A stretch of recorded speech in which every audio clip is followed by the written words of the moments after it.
Отбасы әр адамның тірегі. Отбасы шартсыз махаббат мекені.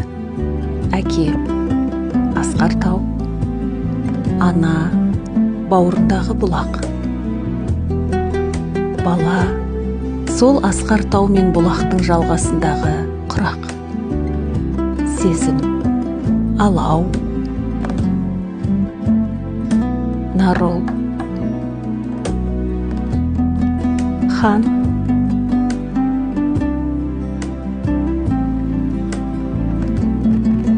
Гүлдер су мен сусындай жайқалса,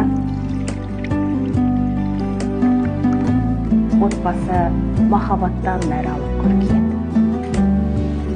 Құрметті оқырман, отбасы күнімен құттықтаймын.